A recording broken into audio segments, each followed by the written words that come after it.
Tabare. Am I pronouncing the name correctly? Yeah, you are. What's your background? I was born in Peru. And then you came to the US? Yeah. How was that transition like coming over here? Dude, it was crazy. So I remember when we first moved down here, bro, we came here illegally. I was shocked at USA.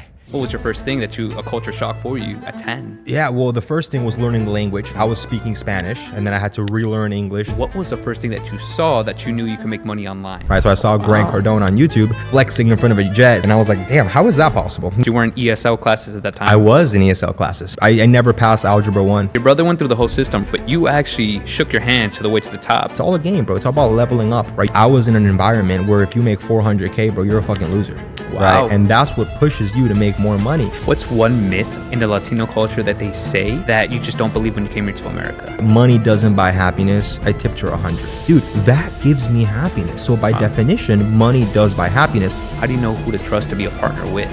It's literally...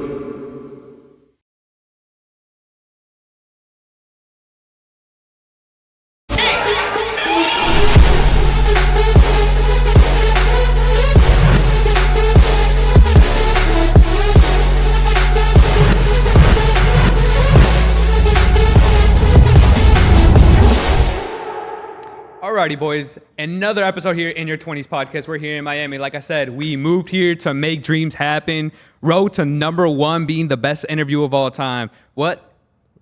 Enough about me, but we're going to talk about my boy right now, Tabare. But am I pronouncing the name correctly? Yeah, you are. Tabare. Sotomayor. Bro, what is that name from? Like, what's your background a little bit first? So I was born in Peru, right? But my name, funny story, my dad and my mom were debating. They were like, dude, what do we name this kid? It's a second child. And they opened up a book and they were like, okay, let's just open up the book and whatever the finger lands on, that's going to be the name.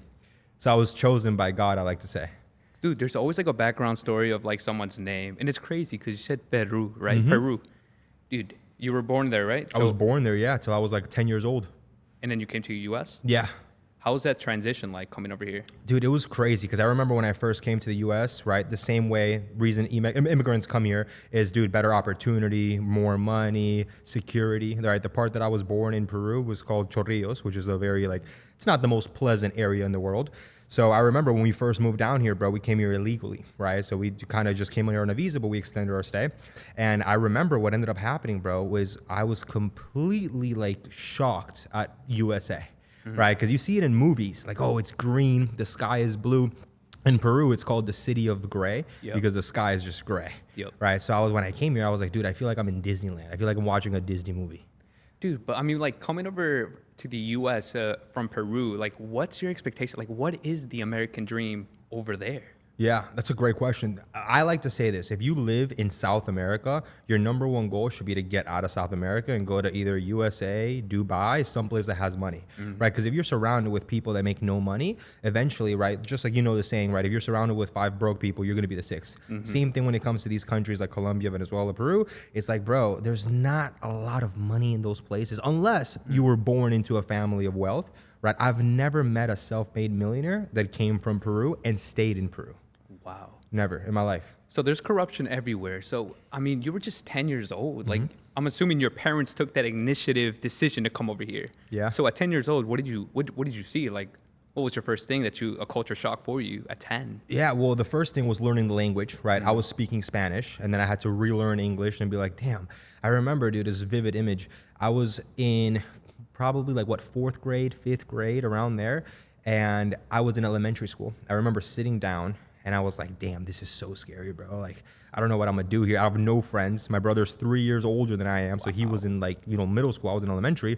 And I remember, bro, sitting there being lost. And I'm like, dude, I want more in life, right? I want to do more. I was very passionate when I was little. I was like, I knew I always wanted to make money. I always wanted to build something for myself, but I just didn't know how, right? My mom, she grew up, she was basically cleaning houses. My dad, they had a company, it's called Travesuras, which is basically my dad would dress up as a clown, right? And my mom would paint faces just so we can go ahead and survive when we first moved down to this country. Wow. So when you were coming, so I'm assuming you went to a public school, obviously, right? Yeah. So did you feel insecure yourself knowing that, one, you didn't know the language, second, you saw right away the material people? Where did you go first? What part of the United States? So first I went to Illinois, and it wasn't the nicest area in Illinois. It was in I think it was Springfield, if I'm not mistaken. Oh, bro, you were down south. Yeah. Yeah, it was there, and I went there, and then we moved from Illinois to Florida to Pennsylvania. my dad actually got in a car accident in Pennsylvania. And it's a funny story because my dad, he was trying to stay up, doing his resume. And because of that, he didn't sleep. And he was trying to provide for my family, my mom, my brother.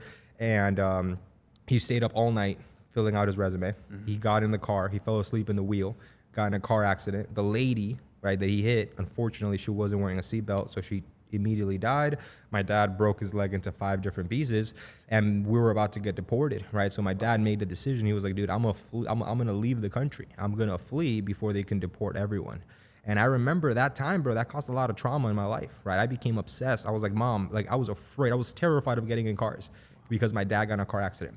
But looking back on this moment, a lot of people like to blame their situation. Dude, if it wasn't for that moment, for all that suffering, all that trauma, I would not be who I am today, because that's really what made me and gave me more motivation to be like, okay, dude, now I got to be the man of the house, right? I got to step up. I got to take care of my mom. She was working 3 jobs at 2 restaurants. And then the other one was just basically like cleaning after old people, right? And I remember, dude, I was like, dude, there has to be something more to life. There has to be something more to life than having my mom work 3 jobs to get home, pass out, fall asleep. And that's really where I became, started to like figure out how to make money online, how to do this, how to do that. So what age was this when your father actually had to go back? I believe this was like 13 or 14. So you were already like in that you were aware what was going around the world. Okay. So you actually grew up like in the same era as me. Social media was coming up. Snapchat at 12 or 13, I started getting involved, right? What was the first thing that you saw that you knew you could make money online? So the first person I saw, right, it was I remember this because it was actually my first mentor. It was the first ever job I ever got, was Grant Cardone, right? So I saw Grant Cardone on YouTube flexing in front of a jet saying like, hey guys, I'm gonna show you guys how to make millions of dollars, blah, blah, blah. Yep. And I was like, damn, how is that possible? Now, obviously I was very naive. So I was like, oh, it's a scam. Let me just look somewhere else. And then I saw Iman Ghazi. Yep. He was similar to age. I think he was like maybe 16 at the time. And I was like 14 around there. And I was showing my mom, I was like, look, Mom, he dropped out of high school, right? He was able to basically come from a horrible situation and make success from it. And obviously, Hispanic parents are like, oh, that's not real. That's a scam. Go to college, do this. And I used to tell my mom, like, no, Mom, if he can do it, right? Even though let's assume that everything that he's showing is fake. It still costs a lot of money to rent the cars that he's doing. It's cost a lot of money to go on those vacations. So I knew internally, right, even though like my environment was telling me, like everyone, my brother was making fun of me, like, oh, it's stupid, blah, blah. But I was like, dude, I know that cannot be fake. It's too much money for that to be fake, right? And he was showing people how to do it too. And I remember I didn't have any money at the time. So I would go on websites, right, on Chinese websites and try to find his course. And then I started learning from there. And that I became obsessed with that, bro. I started learning, literally have videos back from 2016, 2017 of me getting obsessed, learning Grant Cardone, sales, marketing, operations, the whole thing. So when you were learning this and on YouTube, so I'm assuming that's how you were learning English, right? Yeah. Okay, because you were in ESL classes at that time. I was in ESL classes. I was in intensive reading, dude. I never passed Algebra 1. I was in 12th grade. I was the last person taking my I think it's called EOC to graduate, because if you don't pass Algebra 1 here in the state of Florida, you can't graduate. And I remember I was the last person there. The teacher felt bad for me, and she was like, oh, by the way, double check that one more time. Right? I put like B, and then she was like, oh, she grabbed an eraser. She just erased it for me, and she put D, right? That was the correct answer. By 1 point, I was able to graduate. If it wasn't for that lady helping me out, feeling sorry for me because I was the last person there, dude, I would have flunked high school. How funny that you couldn't pass Algebra 1 of basic math, but right now you're taking in multiple digits, multiple numbers, dealing with numbers every single day. In fact, you could be an expert at this point, right? That's just to prove that maybe the system, there's something broken with it, right? That's just my opinion. Who knows? But that's actually fascinating. So when you were taking these courses, what did you sell first? Because you're self-teaching yourself. Yeah, dude. So the first thing I had to understand was getting rid of that limiting belief, right? I grew up with like, dude, if the lights are on, turn it off. Don't take 2 long showers. Don't do this. Don't talk to strangers. And then when I met my mentor, Grant Cardone, he was like, dude, talk to strangers. Dude, leave the light on. Don't finish your plate of food, right? There's an abundance of money in planet Earth. And that was the biggest philosophy that changed for me, was because if I look at my family, if you meet my family, you would be like, dude, these people think completely different than you. As a matter of fact, my brother's a lawyer, right? He's 3 years older than I am. He is in like 10 grand of debt. And he's like, bro, dude, I'm in so much debt. I got to pay this off. And I'm like, dude, fuck, I'm like close to $1 million in debt, but I want more millions in debt, right? Because I'm a big believer, bro. If you want to play at a big level, you got to do what the big guys do. And all the big guys, Apple, Amazon, any company, they take on debt to scale. So No. It's like I told Chris. It's like, it's not the grades you make, it's the hands you shake, right? Your brother went through the whole system. Respect for him. He finished it, right? Salute to him. But you actually shook your hands to the way to the top. You said something very important, debt. A lot of people are scared of that word. How do you use that to your advantage? It's a great question. So what I do is Airbnb arbitrage, right? So the best way to get into, let's say, real estate, because I worked for a mentor, right? His name was Grant Cardone. He does multifamily. To get into multifamily deals, you need a lot of money, hundreds of thousands of dollars to get a little bit of a return, right? So I was like, okay, let me figure out a new way of doing this. And I found Airbnb when I was very little, but I kind of dismissed it because I was like, oh, well, you need a lot of money for that. So let me just find something else. I tried wholesaling. I tried drop shipping. I tried every business that you can possibly imagine. None of them worked. And then eventually I saw an ad for Grant Cardone saying like, hey, if you want to change your life, come learn from me, come get mentored, come apply, work, right? So I applied for Grant Cardone, got rejected. I applied the second time, got rejected. The third time I applied, he said, why do you keep on applying if we just keep on telling you no? Like, what's gonna happen next? And I said, Grant, if you don't hire me, I'm gonna keep on coming back until you say yes. They laughed, they loved it, they gave me an opportunity. I was the youngest employee he ever hired at 17 years of age. And dude, I was making like $12 an hour. I moved down to Miami from my mom's house with $100 to my name because I was like, bro, even if I fail, right? Let's say I fail, I can always go back to my mom's house. I can always go back home, right? But if I don't take that chance, that leap of faith, then dude, I'm never gonna achieve what I wanna achieve. You get me? It's crazy because at 17, so you didn't finish high school, right? I did finish high school, barely graduated, 2.0 GPA. And then as soon as I finished high school, I moved to Miami with $100 to my name. What did Grant Cardone say when you told him that story? I'm assuming you told him that. Yeah, I did tell him that. And he was like, hey, look, this is not going to be like college, right? I remember like one of my mentors, his name was Todd. He's the director of sales for Grant. He said, Tabare, you're like a good piece of clay, right? You're like a really good quality clay. You're very coachable, but you're just not built into anything, right? You give me 3 years and I'll build you to the person you want to become. That's all I needed to hear, because after that, I was like, okay, this guy makes the money I do. He wears the clothes I want to wear. At that time, he was wearing like $2,000, $3,000 Hugo Boss suits. Okay. And I was like, dude, I've never seen a suit for $2,000. I used to think suits were like $100, $200. So I started listening to that guy and being like, dude, tell me whatever. If you tell me the sky is yellow, dude, I'll believe the sky is yellow. I'm very coachable. Just tell me what to do. And because of that, dude, everything they told me in that organization, I immediately implemented. I basically grew from administrative assistant to operations, the director of operations, managing all the sales team operations when I was 18, 19 years old. Keep in mind, horrible at math. And I was dealing with all of the finances with the sales team and everything like that, right? Then from there, I worked my way up to a salesperson, and that's when I started breaking records, and I became one of the top producers there, closing many, many deals. And because of that, I proved to Grant, which was like, I kind of had like a shoulder, like a chip on my shoulder that I was like, dude, Grant gave me a shot, but he took a risk, right? So let me prove to him that you should hire 18, 19-year-olds. Because at that time, there was only like 25. I think the youngest person there was 25 years old. Right. Besides that, no one else was there. And because they saw success, now they have a whole bunch of people that are 18, 19, which that makes me super happy because it's like, you know, it's inspiring the youth. Now, you can do it if you're 18 years old. You don't got to be the smartest. You just got to work the hardest. You open the doors for the new generation, which is cool because you can actually say that. But I keep hearing closing deals, and I want to break it down for people to actually understand what that means, breaking deals or closing deals. What were you doing in that company for Grant Cardone and for Todd, you know? Great question. So we basically sold info products on sales training, right? So a lot of people would come to us and they would be like, hey, I want to learn how to train my salespeople. And I would sell them sales training. I would sell them events, which imagine selling sales training itself is very, very hard because the person you're selling it to is a salesperson or a business owner. And that's one of the dilemmas that I had was I was talking to business owners that were, you know, worth 10, 15, 20 million. And I was an 18-year-old kid that I've never had at that time more than $1,000 to my name in my pocket. So how am I going to go from being literally broke to now selling a $40,000 product to someone that is worth $10 million, right? That's a dilemma that a lot of people in sales especially have to overcome because at the end of the day, if you think with your pockets, you're only going to get what your pockets have. So you have to think with how much money there is in the world. Like money's, bro, there's so much money in the world. The only thing that's finite is time. And I think a lot of young people make the mistake of thinking, well, I can't do that, or I can't invest my money, or I can't do this because what if I lose it? Newsflash, you're going to lose the money. Everything you build in this life, you eventually are going to lose. right? You're going to be literally buried in the ground with nothing. It's crazy, but for sales tactic, you're like 18, 19, 20, man, in front of these people that have like millions of dollars. What's your sales pitch at that time?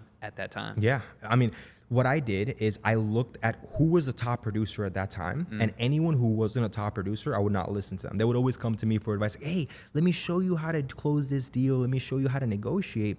But I was like, dude, I want to learn from middle of the pack guys. I want to learn from the top producer. So I went to the top producer and I became obsessed, dude. Everything that he did, all of his calls, I would listen to them. I had no life. Most 18-year-old kids were playing Xbox, PlayStation.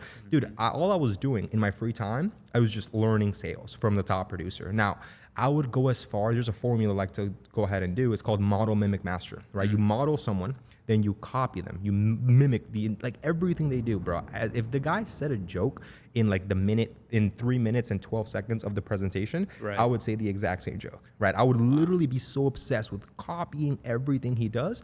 And because of that, I was able to become a top producer myself because, bro, success, you don't got to reinvent the wheel, bro. You got to find something that works and just go out there and just copy it. It's recycled. Everything's recycled, like content, everything's recycled. So when you're already like 2021, rising up the ranks, there's obviously other people there that's been there for 10, 15 years. How do they feel that you were rising so much? Were they supportive, or were there just like a couple of like, this kid needs to be humbled? That's a great question, because I remember I came from administrative assistant to operations and then to sales. And from Peru. Exactly, from Peru as well, right? And what I remember when I joined the sales team and I was closing deals, my very first day I got 3 deals, right? I remember every salesperson in the team, he knows where the good leads are because he was doing operations. He knows how to use the CRM. They were coming up with all these excuses, but in reality, it wasn't anything to do with me finding leads or me doing this. It was just, bro, I wanted it more than them, right? They've already made money. They're already chilling. They're comfortable. They maybe put a little bit of money into investments. Bro, they're just like kind of like their peak goes here and then they're kind of just closing off. Me, on the other hand, bro, I was like, dude, I want everything.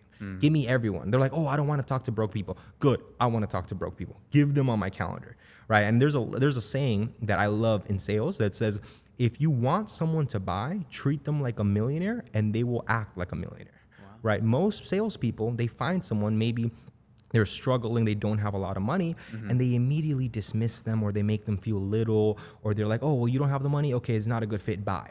I would never do that, because I remember I was in that shoes, right? I remember I was talking to so many salespeople, and they would dismiss me because of my age, because of my accent. I used to have a speech impediment, so I couldn't talk, right? Yep.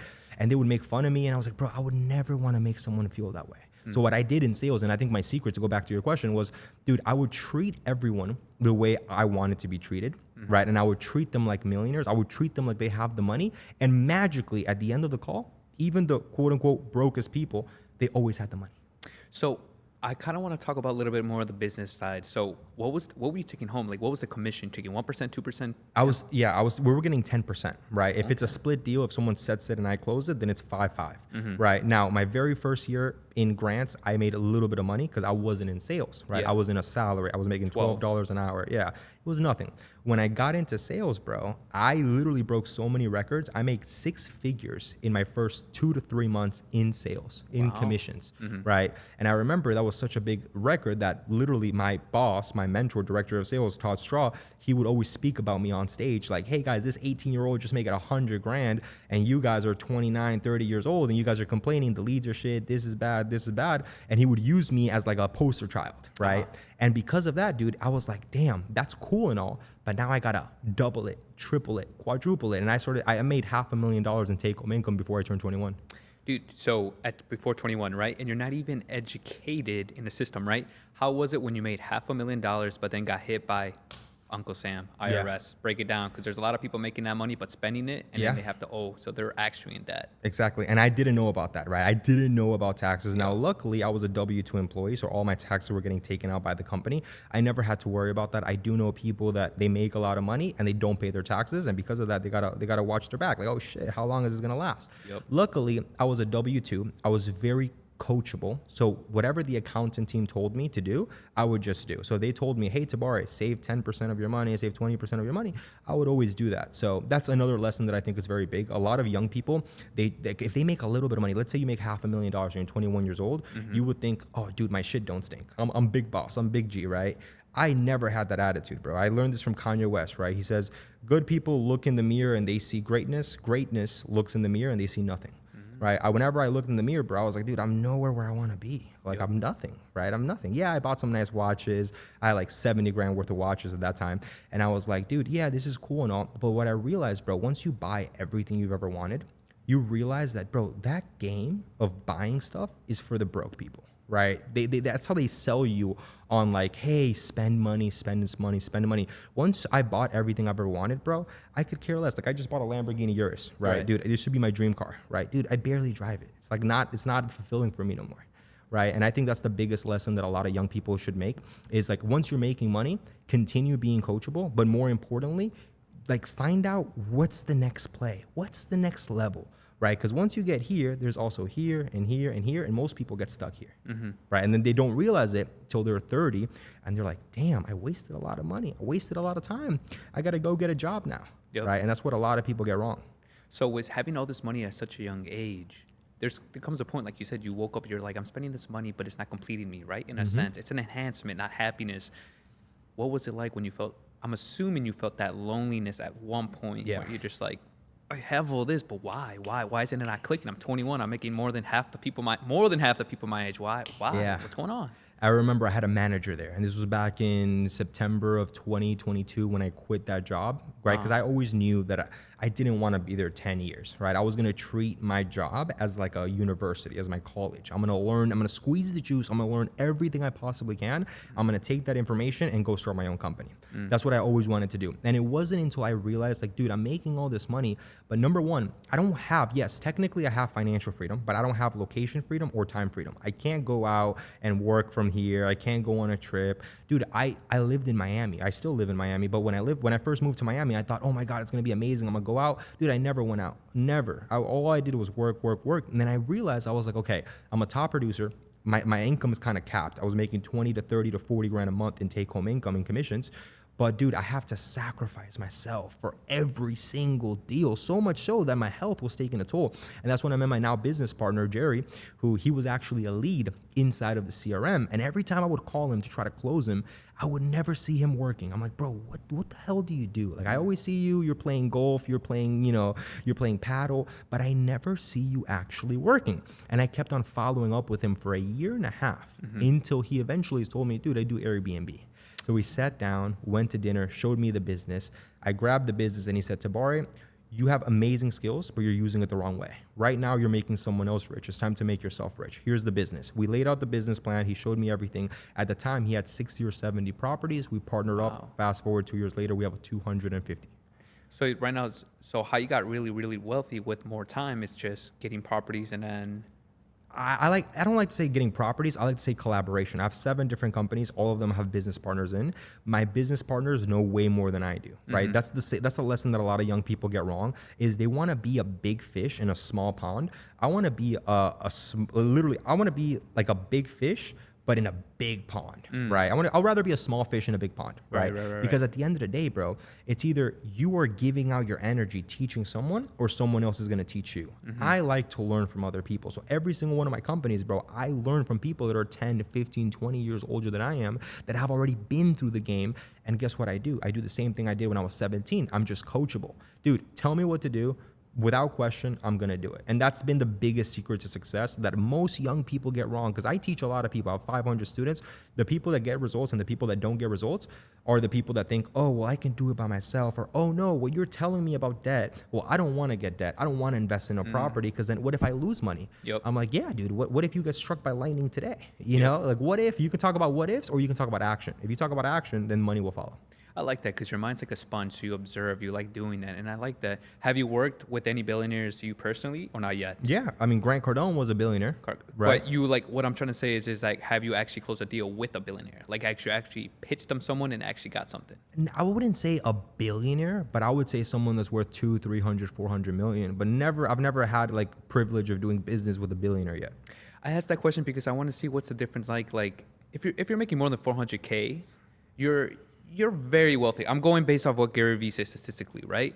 But 400 million is a lot of money, right? What's the difference between someone making 5 million to 400 million, personality wise or character wise? I want to touch on something you said, right? Because Gary Vee does talk about that, right? I was in an environment where if you make 400K, bro, you're a fucking loser. Wow. Right? And that's what pushes you to make more money. Because a lot of people would say, oh, there's a big number, right? 10K a month. Once I make 10K a month, I'm going to be chilling. Dude, once you realize that 10K a month is nothing, you're like, dude, why did I have that goal? So I was blessed at a very young age to have the right people around me that when I was making, let's say I took home 40 grand, like my manager would come to me and say, okay, cool, bro. Can you retire your mom off 40 grand? And I'll be like, no. Okay, good. Keep working.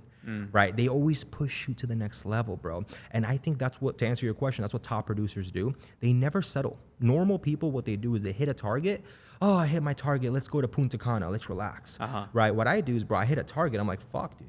Let's 10x the target. Let's 5x. Let's 20x the target. And then once I get that target, I'm like, oh shit, I was thinking too small. Let's 10x that. And then it's a continuous game because I'm a big believer, bro. Life is like chess. Yep. And at the end of the game, bro, like the reason you want to play chess is to win, right? And I view like life like game, right? It's all a game, bro. It's all about leveling up, right? You have health, wealth, love, happiness. If you get all of those 4 aspects all to a 10, you're gonna be happy by default. So when you're making all this money and have all this, I'm assuming you went back to Peru at one point, right? I went back to Peru once I got my citizenship. Yeah, I went back to Peru. Dude, worst experience.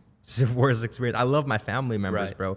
But in Peru, dude, everyone's so thinking so small. They gossip. It's something I hate about my people, Hispanic people, bro. They love fucking gossiping all the time. I'm like, dude, let's think in abundance. Let's with every solution, they find a problem, right? Where I'm the opposite. In every problem, I find a solution, right? I remember I was sitting with a bunch of family members and they were talking about the dumbest thing. And I'm like, dude, why? Like, why do you want more? And then I realized, I was like, oh, shoot. They don't have the same hunger and the same mentors that I had in my life. So it's not their fault. They just haven't been open to it. It's like the Matrix, right? The blue pill, the red pill. A lot of people get stuck in the actual Matrix. And once you realize, once you're out of the Matrix, you're like, bro, 99% of the people are perfectly okay and happy and content being stuck in the Matrix.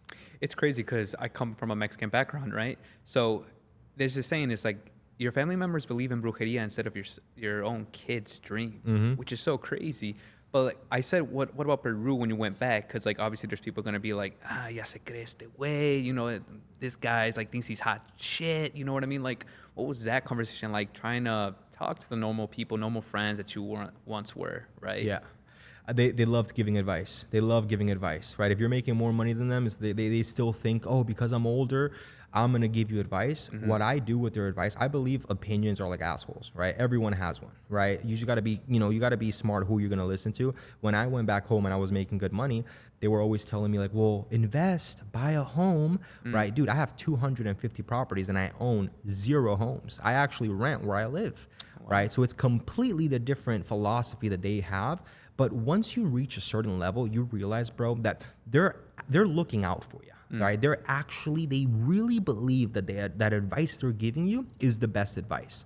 But you got to be smart enough to realize, okay, whenever someone gives me advice, I look at their life and I look at, okay, would I be happy if I trade places with this person? If the answer is no, dude, I don't listen to them. I just say, hey, I love you, mom. I love you, dad. Hey, amazing. You guys are the best. And then I just, boom, immediately one ear, out the other. What's one myth, I want to say, call it myth, in the Latino culture that they say that you just don't believe when you came here to America? Oh, dude, there's so many. There's so many. One is like, oh, being rich is bad. Being rich, all rich people are greedy, right? Money doesn't buy happiness. Dude, money fucking buys happiness, bro. Like, I get happy when I give back to people, right? Just literally a couple of days ago, I was eating at a Peruvian restaurant. I saw this lady who reminded me a lot of my mom because my mom used to work at a Peruvian restaurant. You can see someone, like the way they look, their eyes, when they're worried about money. Yep. Maybe because I've been around it, so I can see it.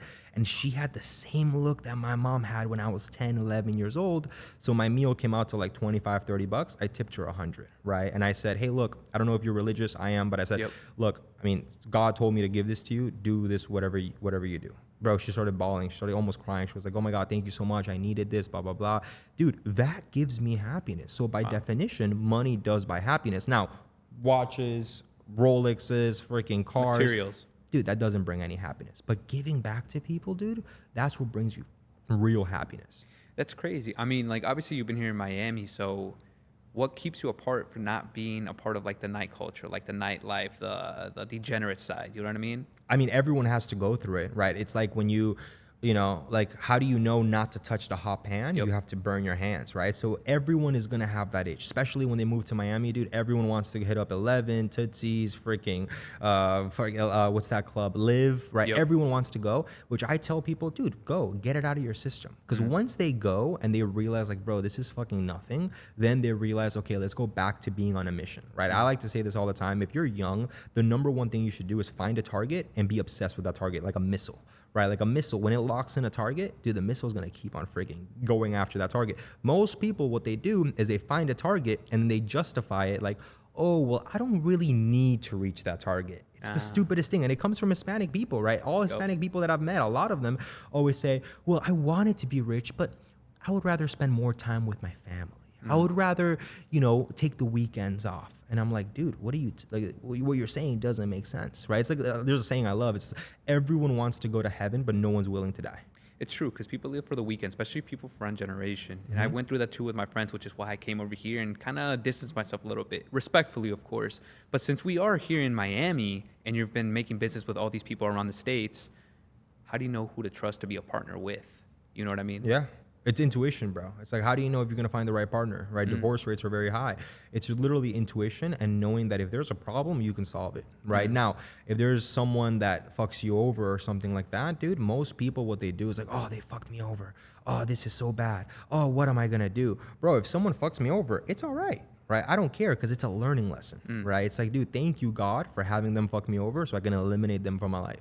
How did that look like when you were actually fucked over? Like, what's an experience like you can tell right now that you won't bring a lawsuit, but that you can tell to actually educate other people? Yeah, dude, I think lawsuits are amazing. I think lawsuits are good. I got 4 lawsuits this year alone. Wow. Right? If you don't have lawsuits, bro, you're not doing it well enough, right? Like the president of the United States, I think I looked it up. He's got 4,800 lawsuits. I think lawsuits are great. Like most people, especially Spanish people, are scared of lawsuits. Wow. Dude, I welcome lawsuits. I am the one that starts the lawsuits, right? Because that's the best way. That's how you know that you're doing things correctly. Just like hate, right? This podcast, dude, once you become the #1 podcast in the world, you're going to get hate on. You're going to get shit on. Oh, he can't do it. Oh, he thinks he's big shit. Oh, the guests that he's bringing are ass. They're going to hate on you, right? And hate is an indication of you're doing something right. So what was your question again? Sorry. I said pretty much like, how do you really do like the trustworthy stuff? Like, that's what I want to get back. When you're making business deals and all this, there's $1 million on the line, right? You can't just throw it out the window and be like, it's just $5 million. No. Like, you're putting your trust in this and making this partner making this deal. Yeah. How do you actually go pursue that, you Dude, know? 2 months ago, I lost $70,000. Wow. Right. I take that as a learning lesson. It's like, I invested in a deal, didn't work out. Cool. Go on the next one. Most people get stuck on their losses. I don't focus on losses. I focus on wins. Because I know life is like this, bro. If life was just like this, like, it wouldn't be life. Like, think about Superman, right? Yeah. Superman's planet had to get destroyed for him to become Superman. Batman's parents had to get shot and killed for him to be Batman. The Flash had to get struck by lightning. Like, all of these superheroes that we all look up to as kids, they had to go through tough times. But the key indicator is what most people don't do is they go through a tough time and they give up. They settle. They go back to being average. Even when I was a little kid, dude, I was like, I do not want to be mediocre. I'll rather be dead than be mediocre. So to answer your question, when it comes to about finding like when's the last time I've been fucked over or something, I don't consider it fucked over, bro. I consider it a learning lesson. I've probably been fucked over like today, but I don't consider it that. All right, I just consider it, dude, that's life. So at 24, do you have your own company or are you still working under Grant Cardone? No, I quit Grant Cardone's 4 or 5 years ago. Wow, so it's been a while now. Yeah. So what are your main focus besides the Airbnb right now? Yeah, Like, so the main focus is Airbnb, right? We have Okay. 250 properties. We're trying to scale that to about 1,000. We have a software company, which that's the big play. It's a SaaS company. We get a recurring subscription from that. We have an education company where we teach people how to do the entire business. The thing that separates us from other Airbnb coaches is number one, we're legit, right? We show our numbers. We show how much we're making. We're one of the biggest hosts in all of Miami. So when the students come down to Miami, we show them our properties. We show them everything, how the business runs. On top of that, bro, the big play that I'm getting into now is I'm trying to raise $30 million for a fund, right? right? I'm trying to get into fund because I'm a big believer, dude. If you just keep on playing small, like you got to get to the next level. Like we started with checkers and then we have to go to chess. And then after we get chess, maybe we go into Monopoly. After Monopoly, we just go up and different levels, right? Require different difficulties, right? So I'm a big believer, dude. If I'm comfortable and if I'm making good money, shit, it's the next time to go to the next level. So doing all this in marketing, what's a good marketing approach that you're doing right now for this business? Yeah. Ads, what is it? Word to mouth? Yeah, I mean, this right here, dude, I was super busy today. I was like, shit, man, I might have to cancel on Pedro. But I was like, nah, I gave my word, right? So I'm not going to cancel, right? I think giving your word is more important than anything else, right? So at the end of the day, bro, you're going to be busy, right? And I don't believe in the quote unquote busy. I learned this from my mentor. He says, dude, being busy is an achiever's way of saying he doesn't have things in control. Right. So I was like, yeah, I mean, dude, yeah, everyone's busy, but dude, I'll rather, like, for me, what's like death is just going to the beach and relaxing. That to me is death. I know most people love that. They enjoy that. For me, dude, that's death. If I'm not growing, I'm dying. Right. So I'm a big believer, dude, that you got to keep yourself busy. You got to keep on grinding and you got to elevate to the next level. Right. If you're surrounded by friends and your conversations are about like, oh, what's the football game like? What's the soccer game like? Dude, you got to talk about M's. You got to talk about billions. You got to, like me and my business partner, we always like, dude, how can we become billionaires? How can we become billionaires? What's the next plan? Right. So that's the biggest thing. So at 24, where do you think is the market? What do you think is the right city and state to be in to actually start investing in to grow, in your opinion? I mean, you can grow in any state, right? United States is beautiful, right? People come here, land of the free. You go ahead and have the American dream. I chose Miami, dude, because that's where my mentor was. So I think Miami is a freaking gold mine because you can collaborate. There's a lot of people here that are just all talk, though, so you got to be careful who you listen to. But, dude, Miami forces you to level up, right? Miami, New York, Dubai, all these places, bro, force you to level up because you're basically put in an environment where you have to either die or you're going to grow, right? I've seen people move down to Miami, very close friends of mine, that they last here 2 to 3, 4 years, and then Miami spits them back out. Because Miami, dude, it's very competitive, bro. It's like a machine. Dude, you come in, they'll spit you back out. So I think, I moved to Miami, 2018, 2019? So I've been here for a long time. And I think that's the biggest blessing, dude, is being around people that force you to level up, get to the next level. I like that. And I know that you touched this earlier in the conversation where it's just like you focus on your health, right? Health is wealth. Without it, you won't be right here talking to me all energetic, right? Yeah. What's the main focus on it when you started saying, what did you start seeing you physically that you started investing in your health? It's a great question. So when I was in sales, dude, my income was at the most, right, as a sales guy. But my health took a toll. I was losing hair, face full of acne. Dude, I was having like freaking, my body was just breaking down. And that's when I realized too, to make that jump to start my own companies. Cause I was like, bro, I mean, yeah, I'm making great money, dude. Any 21-year-old would want to make $500,000 a year. But dude, once you get to that point, you're like, okay, dude, there's something more to life, right? There's no point of making all this money if you're going to die young. Right. And that's why I was like, okay, let me use these skills. Let me build a real company. Let me expand it. Because, dude, the real thing about being a business owner is, yes, you technically work 24/7. I work more than my entire team. But at the end of the day, bro, I'm not tied down to an office. I can go whenever I want. We just went to Colombia. Like, we went to like 4 or 5 trips this year alone. That's sick. You know, and it allows you to do whatever you want. You know, that's so sick though, because now you have the time to have some free. But you're only 24, man. So what do you think about 30? I know you think of the now and also tune the future when you need to. But like, dude, you still got another 6 years to your 30. And I always like to say, your life as a man doesn't begin till you're 30. So you have all this going on. So I'm assuming the next goal is to be a billionaire? Yeah. I mean, dude, I don't really have the big like billionaire, right? That would be great and all. But dude, what I really want to do is I want to grow who I am, right? So every single year I've grown like over 200x because I've been blessed to be in a great spot to learn from mentors. I'm very coachable, right? So my big play, dude, is I want to get to a point, I want to retire by the age I'm 30, right? So I'm trying to go for 100 million by 30, right? And the only way to do that is by doing big plays, right? You can't really do that having an Airbnb arbitrage business. You can't get to 100 million unless you sell it, right? Which that is the plan in the next 3 to 5 years. The only way to do that is through a hedge fund, right? To a fund or through IPO, right? Initial public offering. So that's my big play, dude. That's what I'm really doing it. Why? Because I care more about legacy than money, right? I want my kids to be able to get pulled over right here, right? In Biscayne. And they're like, oh shit, you're Tabare Sotomayor's kid? Oh shit, go ahead. Why? Because, dude, I always see it in the movies That's where a dream. like Gatsby, right? Yup. They pull up Gatsby, he shows he's Gatsby, and then, oh, go ahead, sir. They apologize. That's what I'm chasing for. I'm chasing for generation. I'm not chasing for myself, dude. I can die like literally. I can get in my car, speed, boom, die today, right? So I don't care about like 24, 25, dude. I care about 30. I care about 40 when I'm building real generational wealth. Making a couple million is cool. That's great. But making a couple 100 million is even cooler. That's so sick. With making all this money and meeting all these people, what's something you learn about yourself? That kid, that 10-year-old Peruvian kid, now at 24, having all this, succeeded all this. What's something you learn about you? Dude, so that's funny. A lot of people think, dude, your companies are doing 400 grand a year. Like, I'm sorry, 400 grand a month. Like, you must be like, traveling. You must be doing this. Dude, I don't feel like I've done anything. Like, I feel like I've done zero. I feel like I'm behind. Like, Alexander the Great was 16 years old when he took over half the world, right? So I'm like, dude, I'm fucking behind. Like, I'm like, the clock's always ticking, right? And I tell this to all my students. I'm like, dude, the moment that you start realizing, right, that life is finite, there's a saying that says, every man has two lives. The second one begins when he realizes he only has one. That's what a lot of people got to realize. I was blessed to realize that at 17 years of age. Most people, bro, don't realize that till they're like 28. They have a wife, they have kids, and like, oh shit, what did I do? Dude, I was playing Madden, fantasy football. Oh my God, what am I going to do?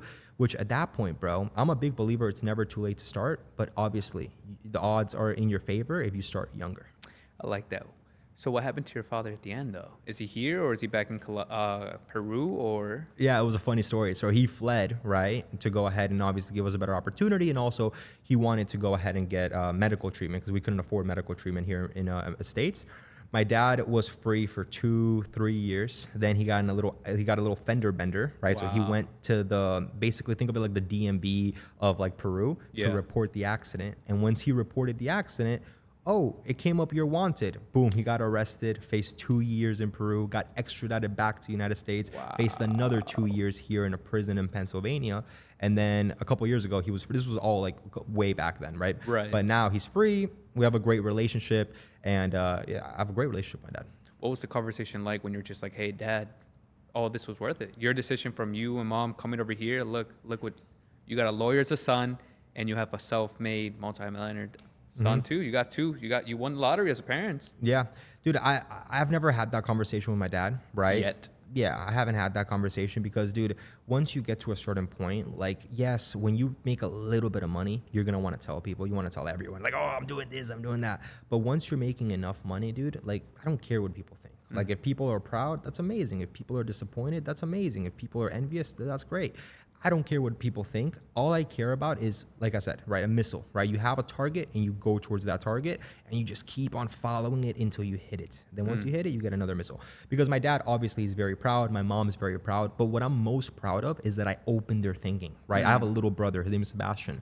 My mom doesn't force down college like she used to force down to go to college to me because they've seen what I've been able to do. Yep. So now my little brother's trying to do like a YouTube channel. He's trying to do this, which I think is fucking amazing, bro. That to me is better than any type of money, any type of like, I'm proud of you, is just, okay, don't tell me you're proud of me. I just want your thinking to expand. Because that's the thing that's been able to like change my life is expanding my thinking and realizing that, bro, there's so much money. There's so many people to help. If you just keep on pushing and you realize, bro, that as long as you are lined up with your target, you will get there, right? Like if, dude, you want to be the number one podcast, as long as you keep on going, bro, I'm no doubt that you're going to get there, right? The only way you wouldn't get there is if you stop, which I know you won't, by the way, because you got fucking phenomenal energy, you got good work ethic. Thank you, brother. But that's what most people get wrong, dude, is most people, I see so many people, bro, friends of mine that have dreams. Like for example, the company that I came from, right? Grant Cardone's company. For sure. Dude, I can only name a handful of people that got out of that company that was able to start their own company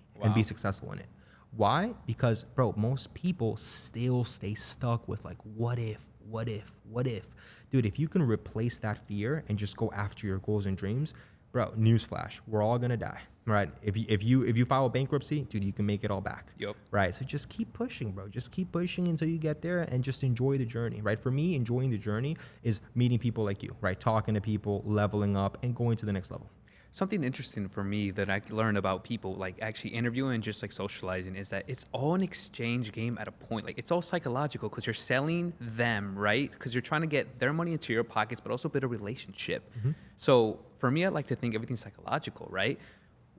What did you learn about people too? Like what's something weird that you were like, we're really like this as human people. Yeah, that's a great question, dude. That's a great question. I like to say that the business that I do now, which is Airbnb arbitrage, is very similar to sales, right? Why? Because you have to negotiate with landlords and get them to like basically convince them on giving you their prized possession, right? What do most people value most? Their kids and their homes. Right. So how can you convince a landlord to give you their property for you to put on Airbnb? That is a sale for itself. Right. So 60%, I tell this to all my students, 60% of Airbnb is your ability to find and close a deal. Right. So to answer your question, dude, there's so many negotiation tactics, so much things that I've learned about people. The biggest thing, dude, is you got to help people. If you come from a place of like, dude, fuck you, I want to take your money, I want to close the fucking deal, you'll never make money. I've met salespeople that have something called commission's breath. When they're closing a deal, you can tell they don't give a frick about the client. They just want to get the money. Me, I was always like, dude, how can I help the client? Because in sales and in life and in business, you have to be sold on three things, right? Number one, yourself. You got to be sold that you're the right guy that's going to help that person. Number two, you got to be sold on the company. If you work for a company, you got to be so sold on the company that, dude, this company will do a great job if I close this person. And number three, you got to be sold on the product, right? Whatever it is you're selling. If you're sold on those three things that I like to call 3 10s, dude, your ability to close a deal is going to be fucking through the roof, right? That's my biggest secret, dude, is I'm just so sold that the clients feel that. And I actually care about the clients. Very interesting, but also too, like you said, you have this team of clippers coming on, right? How do you know that you're gonna get that like one viral clip? Like, is it the energy? Is it the edits? Is it the person behind it? Like, what makes that person invest in you when you're making these clips, you know? Yeah, so the organic side, that's something that I'm just now implementing, right? My business relies heavily on paid. So we spend a lot of money every single month on ads. I'll probably spend $500,000 just on paid ads. Yep. Right. So when it comes to the organic, dude, that's still something I've spent a lot of time. Someone maybe, you know, Vincent Fisher, very good at online marketing, right? He's giving me a lot of tips that I've implemented. And dude, I've seen the income go in that specific company, in the info product company that relies heavily on marketing to go bam, like this. Like, as a matter of fact, dude, the reason I have this Lambo, dude, this Lambo is $7,000 a month. I don't care about cars. If you told me, dude, what type of engine do you have? I can't even fucking answer you, bro. I don't know anything about cars. But he was like, dude, get this car because it's going to help you make more revenue, right? And I was like, that's a smart play. Because I came from a mentality of like, dude, Grant says, don't invest in cars, buy properties, get into real estate, do this, which is great. But bro, you got to understand where they're at and where they're giving you that advice. Grant gives you that advice because he wants you to invest with him. Right now, Vincent, he's a friend of mine, so he was actually trying to give me real advice.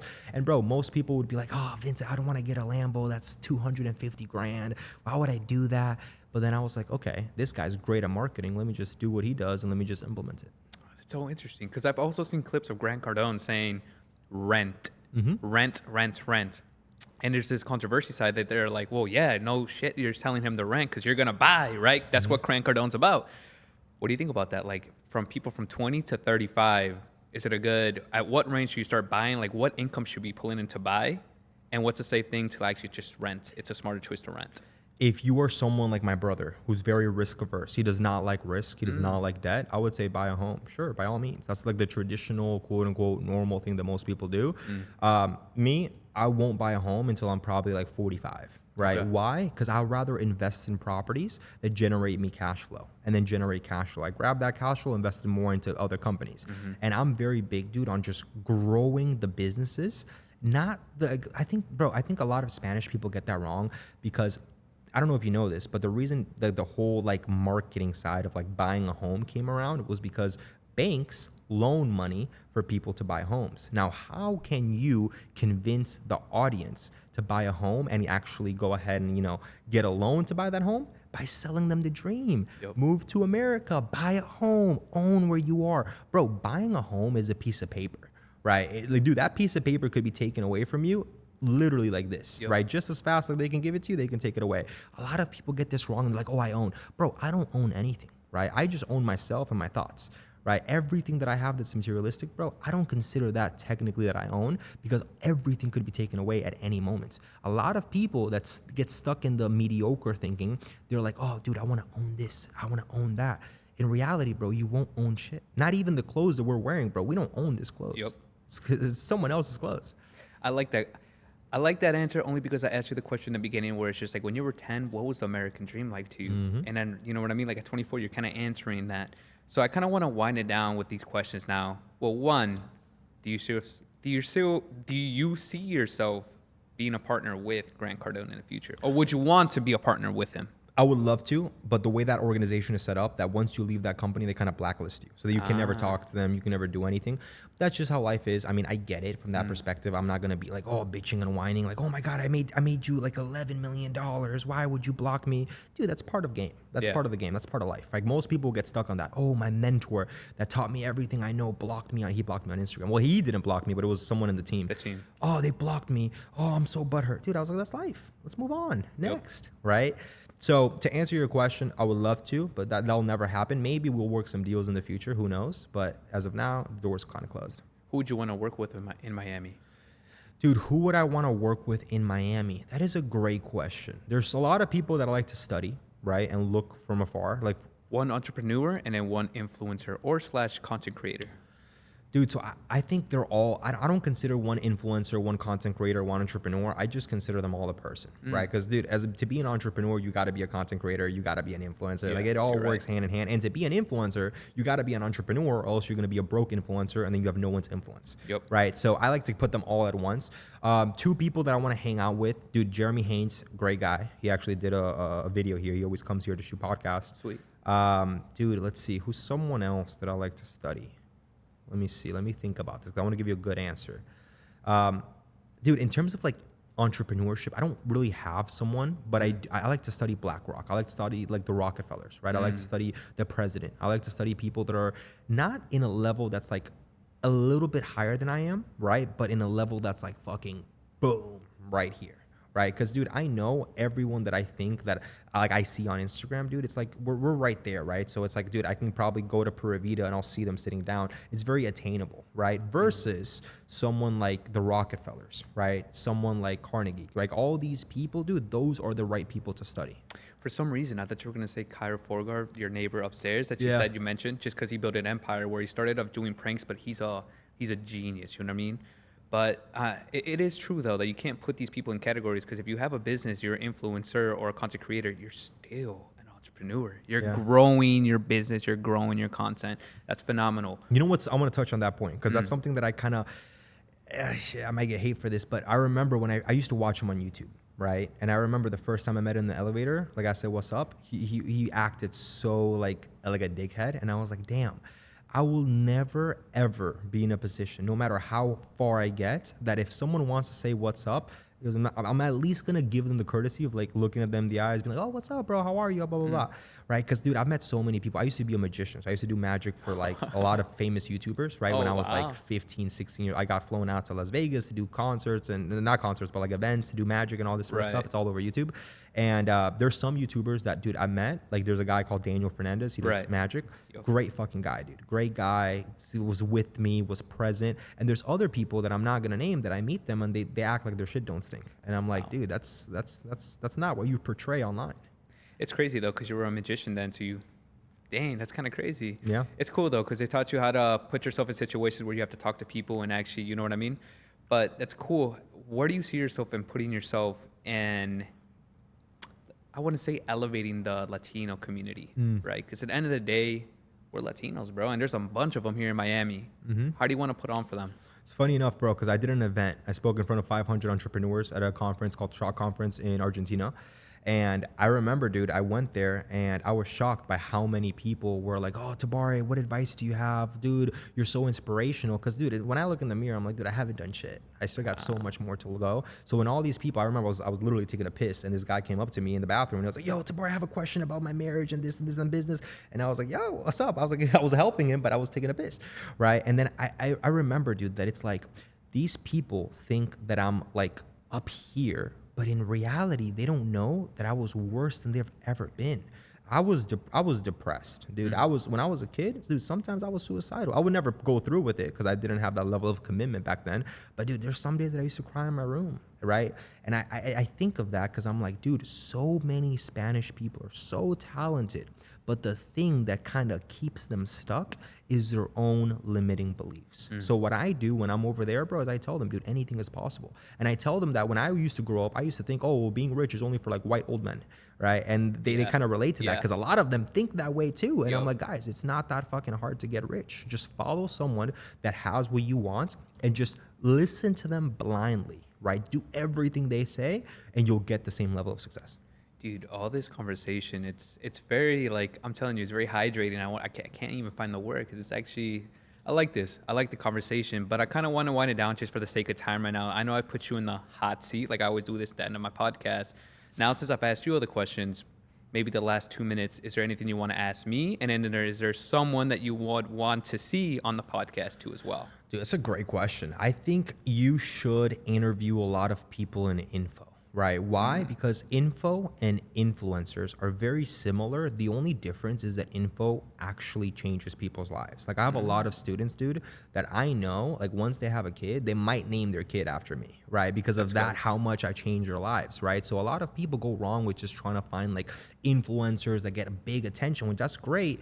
But I think if you focus on the info guys, because those are the people that are making a real impact. I know info gets a lot of hate, like, oh, course seller, this, blah, blah, blah.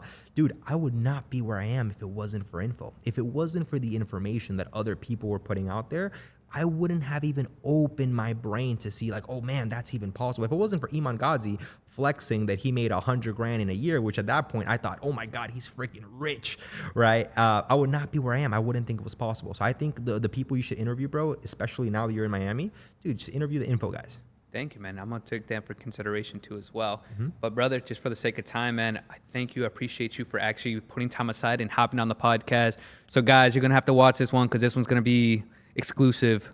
All right. But thank you, bro. Hell yeah, guys. Let's rock and roll. Guys, this guy's a savage. He's going to be the #1 podcaster. I fucking believe it. Energy is freaking amazing.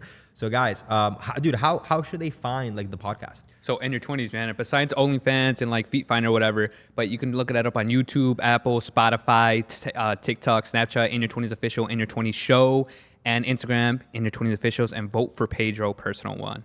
Vote for Pedro. Let's go, dude. I freaking love it. Guys, the best way to find me is Tabare Sotomayor. You can just Google me, Tabare Sotomayor. DM me. I'll always be there. I always respond to all my DMs, right? I'm very big on helping people. Like, if you have a question, dude, if you looking for like that guidance, if you're like, dude, I'm lost, I don't know what to do, my parents don't believe in me, the biggest thing I love doing is helping guys that were just like in my shoes, like 16, 17 years old, that I can at least give you some advice so you can actually go out there and actually believe that, dude, this is attainable, right? Having, millions of dollars, living the life of your dreams, dude. I have the girlfriend of my dreams. I have the life of my dreams. I have everything that I've ever wanted, and all because I found someone online and I took the leap of faith and I was like, let me reach out to them. Let me see what they got to offer. I like that, man. Well, you heard it there, boys. Hell yeah, guys. Let's roll. Boom.